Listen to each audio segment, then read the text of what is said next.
আমার এখনো মনে আছে যে আমি আমার স্ত্রীকে নিয়ে রাস্তায় রাস্তায় বাড়ি ভাড়া খুঁজতাম এক সময়। মানুষ আমাদেরকে বাড়ি ভাড়া দিত না। বিশ্বাস করছেন না? কেন দিত না? কারণ আমার গায়ে সুন্নতি লেবাস ছিল আর আমার স্ত্রীর গায়ে খাস পর্দা ছিল।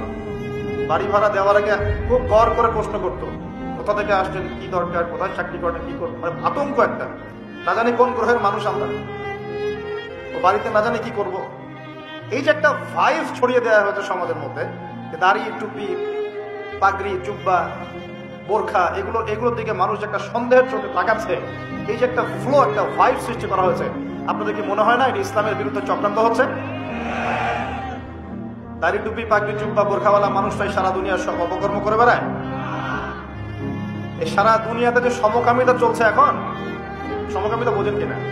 ছেলে ছেলের সাথে জেনা করতেছে, নাউজুবিল্লাহ, আর মেয়ে মেয়ের সাথে জেনা করতেছে। এই যুগে খবর কতটুকু রাখেন জানি না। এগুলো কি মুসলিমরা ছড়াই দিছে? সারা পৃথিবীতে যে মানুষ এখন সুদ খায়, মোটামুটি সবাই সুদ খায়, কম বেশি আর কি। কেউ বেঁচে থাকার চেষ্টা করে, কেউ করে না। কোনো সময় দেখা যায় বেঁচে থাকার চেষ্টা করার পরেও সে বাধ্য হয়ে সেখানে সুদ খেতে হচ্ছে। এমন হচ্ছে কিনা? এই সুদ ভিত্তিক অর্থনৈতিক সিস্টেম কি মুসলমানরা চালু করে দিছে? সারা বিশ্বের মানুষকে হারাম কি মুসলমানরা খাওয়াচ্ছে? সবার ফোনে ফোনে ইন্টারনেট সেকশনে ঢুকলেই দেখবেন পর্নোগ্রাফি, নগ্নতা। দেখেন না? এমন কারো চোখ নাই যেটা এটা দেখে নাই, কারণ এটা সম্ভব না এখন এই যুগে। ইন্টারনেটের কাজ যারা করে, ইন্টারনেটে যারা ঢোকে, চোখের সামনে এগুলো পড়বেই পড়বে। 100% আলেম হোক আর জালেম হোক, পড়বেই পড়বে না?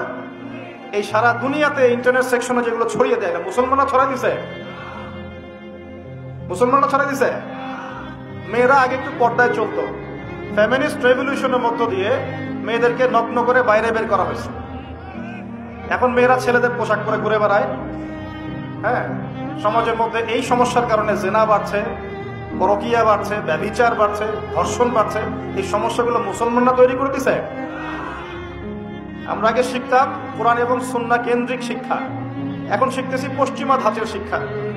এই শিক্ষা কি মুসলমানরা চালু করে দিল? আগে আমরা আল্লাহ পাকের জমিনে আল্লাহর খলিফা ছিলাম। আল্লাহ পাক দুনিয়াতে আমাদের খলিফা করে পাঠান নাই? সূরা বাকারার প্রথম দিকে আছে না, আদম আলাইহিস সালামকে আমি সৃষ্টি করেছি কি জন্য? আমার খলিফা হিসেবে।